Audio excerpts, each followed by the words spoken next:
Hey, everybody. Welcome again to Challenged Athletes Live. My name is Bob Babbitt. Our guest today, we have a Paralympic hopeful for the sport of hand cycling, Mr. Brandon Lyons. And we have the CEO from 100%, Mr. Ludo. How are you guys doing? Brandon? Doing well. How are you? I am spectacular. I am spectacular. And so, Brandon, if there's anybody who represents what 100% is all about, it's you. You're a guy who basically worked his way through college, right? You paid your way through college at Penn State, which was your dream school, and then you get your great job at Ernst and Young, and everything's moving well. Talk a little bit about what happened May 24th, 2014. Sure. Yes, you guys have mentioned, I was really starting my, next chapter of my life. I had just graduated college in 2012, had landed a dream job with Ernst and Young down in the Washington, D.C. area. I had interned for them my final year of school. So going into my senior year, had my full-time career already lined up. It was my last, opportunity at Penn State to really enjoy time with friends. And before this next chapter of my life was starting, and a year and a half into my career, as things were going, well, progressing well, I was named the Supply Chain Rookie of the Year in the consulting firm. And, it was really excelling both personally and professionally. And down at the beach on Memorial Day weekend, May 24th, 2014, I mistakenly dove into shallow water and broke my back at the T5, T6 area. And it left me paralyzed from the chest down. And I remember reading you were on the helicopter and at that point calling mom and telling her that you were paralyzed. I can't even imagine. I was, yeah. And I tell everyone, whenever it first happened, I knew immediately the severity of what happened. When I dove in, I was very fortunate I didn't break my neck, but, I immediately lost all feeling and motion from the chest down. And I looked at my friends and I had asked them for help to pull me out. And, they really thought I was joking.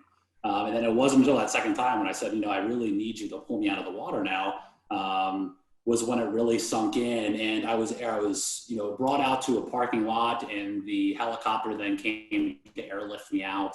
And it really sunk in when, as you mentioned, I was in the helicopter with the dispatcher, and they were talking to my mom, and, in the background, I was telling her that I was paralyzed.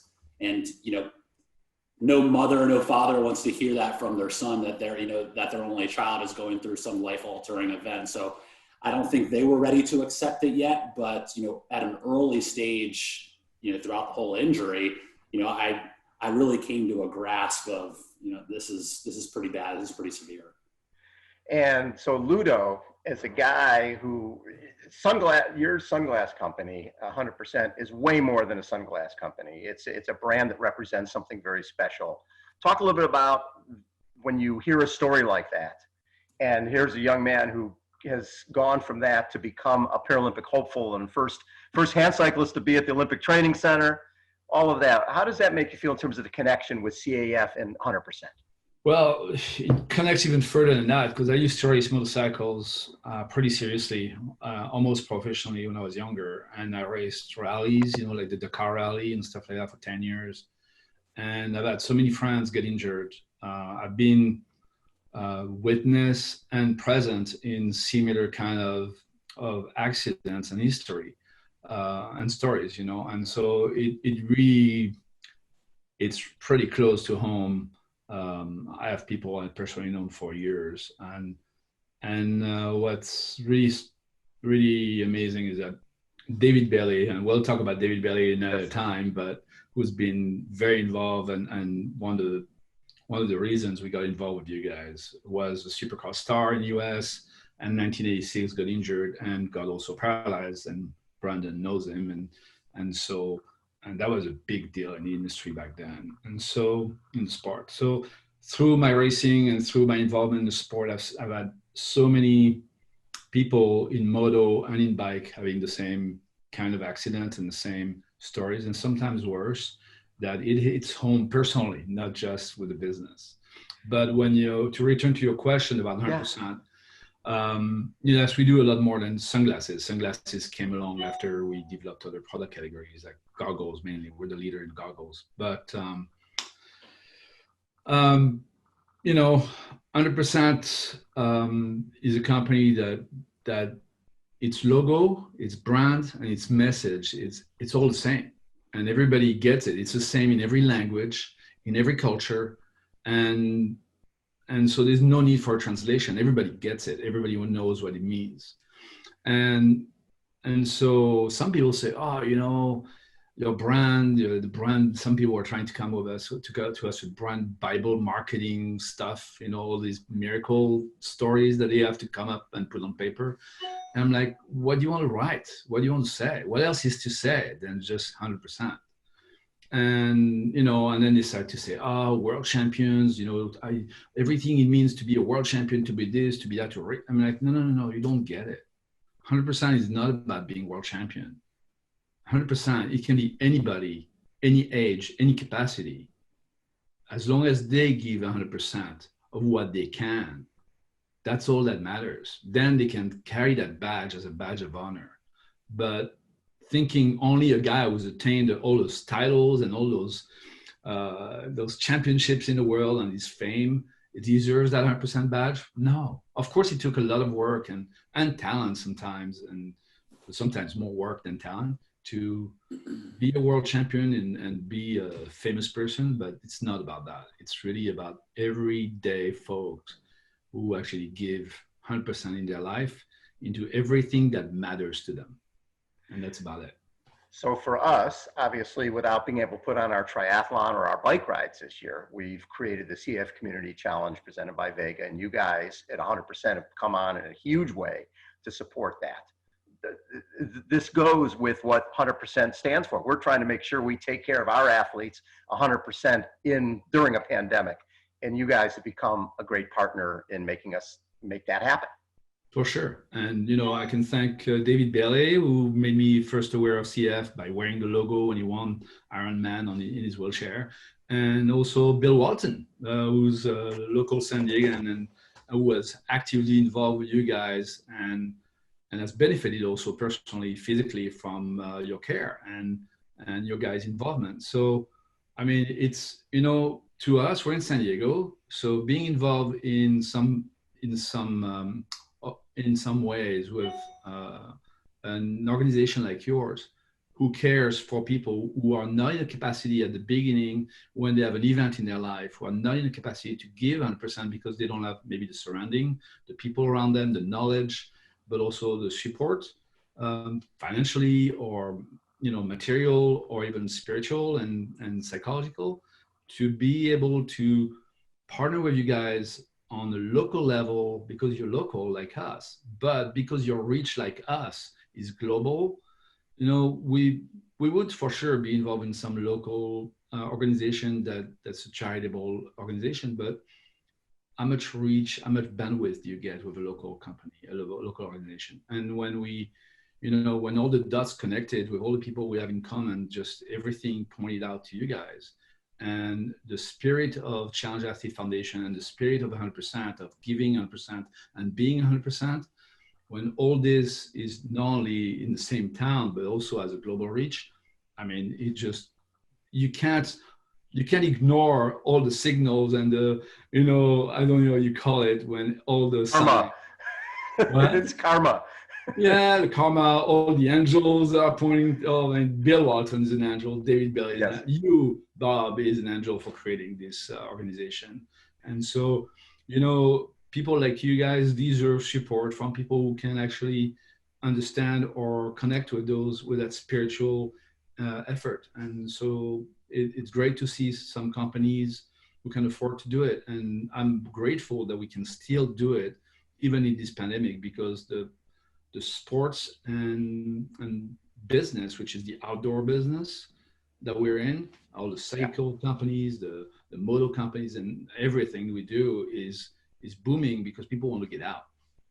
Absolutely. So Brandon, talking about connecting the dots, I think when you first got into hand cycling, you came to San Diego with your hand cycle, and weren't you training with David Bailey?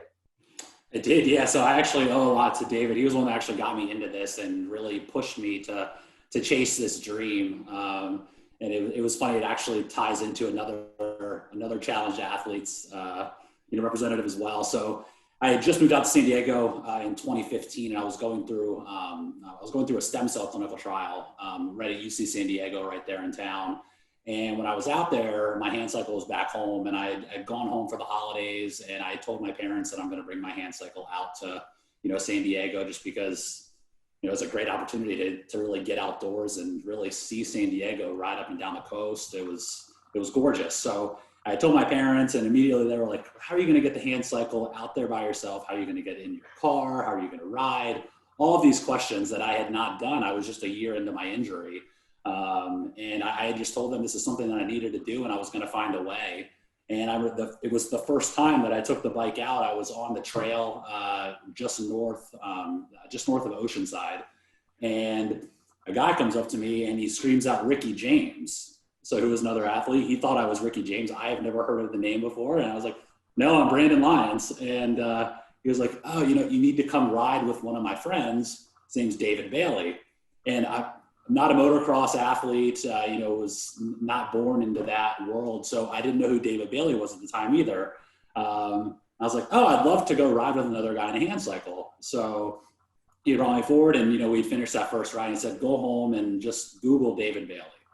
And that first time I Googled his name, I'm like, oh my gosh, this guy's a world champion, a huge, huge celebrity, goes through a very similar, accident that I had, very similar function. And, was really excited to be able to ride with him. And I think a week later, the one guy, Mike, had reached out to David and just put a feeler out that, hey, there was a new guy that was recently injured, wants to get into hand cycling, has a bike out here. Would you be willing to go for a ride with them? And, David opened his arms up immediately to me, came out that first time, rode with them. And I always joke around. I was like, he was so patient with me early on, because for me, pushing 13, 14 miles an hour at that time was difficult, right? And he was just cruising the coast doing 50, 70 miles a day, all around San Diego, knew all the routes. So he was extremely patient there. And I remember just always telling him day after day, I'm like, how do you go that fast in this bike? And he was like, just stick with it. You have an opportunity to be really good at the sport. He's like, one day you're going to be faster than me. And then I trained with him literally for about 2 months straight. And towards the end, I was able to kind of, push him. And he was one that really, encouraged me to really chase this dream. I saw everything that he did from the Ironman, and, the way that he tweaked his equipment, and, was just really excited to really give it a go. So now you are actually fundraising for CAF. I think last I checked, you were over 100 miles and you're killing us on climbing, 7,200 feet the last I checked. I got the feet, and I saw you just took me. You're about 10 miles ahead of me right now. So I had to do a 20-mile time trial today. I said, Brandon's kicking my butt. So has that been pretty fun though? Because you've been fundraising. Yeah, it's been great. It's, it's another opportunity to really get connected. Because I've done the $1 Million Challenge the last 3 years, and was really looking forward to doing it again this year. Being able to celebrate the 15th year anniversary. So that was going to be really special. But this is a great opportunity to get connected with the other challenged athletes, and then really encourage everyone to, continue to stay active, through these really uncertain times right now. So during that ride, you rode with Dean Roper and Jamie Whitmore. You guys were sort of like the three amigos for a lot of the ride. How special was that? Yeah, we're a team tri-tip. I think every single year we've almost ridden every single mile together. So it's been exciting, because throughout the entire ride, there's different ride groups and, ride leaders and such. And we've kind of formed our own, and then we've had a lot of other people join throughout the entire week. So it's been really special that way. What's the connection between you and 100%? Because obviously you're a 100% guy as well. Yeah, honestly, I give it back to David. It was one of those first times that I saw him, and he was wearing just the plain shirt, just the plain black shirt with the 100% logo. And I thought, what is that? And it really just caught my eye. And I had asked him, and he showed me these pair of sunglasses that he had. At that time, they were the Speed Crafts, and he was a really flashy guy, still is a flashy guy. So he likes a lot of colors that pop. Back in his day with motocross, he had like that neon shock orange, which was really flashy. And, I was very similar. I like flashy things and things that pop and really have some style. So, that connection was was really there from the very beginning. And, David put me in touch with Ludo, and it's been an incredible, it's been an incredible partnership so far. And this is the first time Ludo and I have actually seen each other face to face. We've tried to get connected a few times when I was in San Diego, and then hoping to see him during the $1 Million Challenge. So it's been a great partnership and really exciting. So within 3 years of your accident, you were at the Olympic Training Center, correct? Correct. Yeah, it was really interesting. So I was hurt May 24th, 2014, and the first day that I moved into the training center in Colorado was May 24th, 2017. So the same day that I was hurt 3 years later. And in 2019, you got 2 silver medals at the Parapans? I did, yeah. So I was able to be rostered to the team, went down to Lima, Peru. That was my first games-like experience. So just really took everything in. And I really looked at it as, a way to prepare myself for Tokyo if I have the opportunity to make that team there. So, tried to learn all the distractions and really all of the, things that are not normal from any other competition, being in an Olympic village and all of those sorts of things. So it was a great opportunity to take that away. My sister and her husband actually live in Argentina, so they were able to fly over to Peru and then see me at the games as well, which is special. So right now, with everything being delayed in terms of Paralympics for a year, is that a good thing for you, giving you a little more time? Do you look at it that way?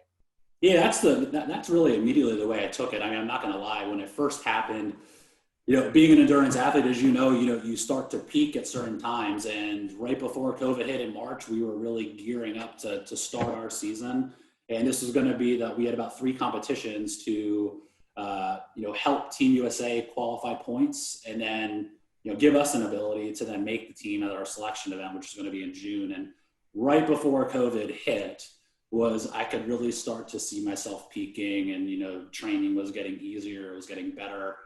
So I was a little discouraged that, it was put a halt on just from that standpoint. But then, I quickly did step back and try to look at it from another lens and say, I'm still new into this sport compared to some of my competitors and, some of my other teammates. So I looked at it as, you're giving me 1 more year to, get stronger, get faster, get better at the sport. So I really took it, just head on for this next year. So Ludo, I look at you as a connector. You connect great people. And last year you connected Bill Walton, Peter Sagan, 100%, obviously, and Challenge Athletes Foundation. Is that something you look to do? You look at that as a skill set for you? Because you're great at it. Well, I don't know if it's a skill set I have. I have no idea. All I know is that I'm very lucky to, I come originally from motorcycle racing, dirt racing when I was young and everything. And then this brand 100% has allowed us to expand into mountain bike, downhill mountain bike, like really extreme sports that are dirt oriented. But then because of Peter, who called us, I'm very lucky to have a partner, Marc Blanchard, who's actually, it's funny, he was the designer at JT Racing down here in Chula Vista, a motocross gear company in the old days, which is no longer. And he was a trendsetter in the industry. And David Bailey was wearing JT Racing. He was wearing Marc's design. So it was like, wow, there's so much happening in terms of why we're all connected. And I mean, I don't claim to know anything about cycling much. I've been learning because of Peter. I mean, when Peter called us, I had no idea who Peter Sagan was. I mean, it's like, and it's funny because the moment one of my assistants comes in and says, it's our export manager at the time, who's now sports marketing and cycling, he comes in and says, hey, Ludo, sorry to interrupt. I was in a meeting with David Bailey in my office. And then he says, hey, I got our Italian importer, got a phone call from the agent, and the agent wants to talk to us because his athlete wants to ride with his cyclist. The cyclist wants to ride with our sunglasses. And at the time, we had only one sunglass as an accessory, not even a push, not even a concern as a product line, just for our athletes to train with, And I said, what, a cyclist? Lycra? We don't do Lycra. I mean, it's like, I'm being honest about it. It's just, I'm not trying to say, we know everything. We come from cycling. We come from this. I mean, we're involved in so many sports today. So I'm like, what's his name? Oh, Peter Sagan. I'm like, who the hell is Peter Sagan? And then David Bailey jumps in his chair and says, "What, Peter Sagan? Oh my God, he's so cool, this and that. I follow him. I don't follow cycling, but I follow him." And so it starts like that. Then we meet Peter, and the guy is unbelievable and is very genuine, very, how can I say, he's not acting like a superstar. He's just a regular guy when you talk to him, and he's fun, and he really thinks before he talks. And really genuine. I'm learning a lot from this guy on many levels, and the amount of presence he has with you when he talks to you. Yes. To everybody, anybody, even a kid who comes for an autograph, he'll stop and look at him in the eyes while he's signing. I mean, it's impressive with the amount of demand and pressure he has on him. So where I'm going with this is, it's not me who's connecting. It's just, again, all these people that deserve to know each other, and we're lucky enough to be, Mark, he was here in San Diego, and we met and we became partners for a long time. Since 1996, we've been partners in other projects and stuff, and we've 100% since 2012. But there's a lot of connections, and I don't think it's me.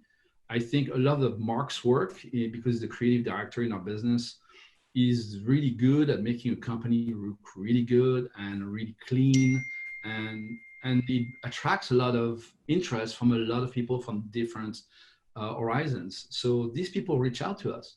Peter reached out to us. Mathieu Van Der Poel reached out to us. I mean, the funny part is David Bailey was a 100% athlete in 1986.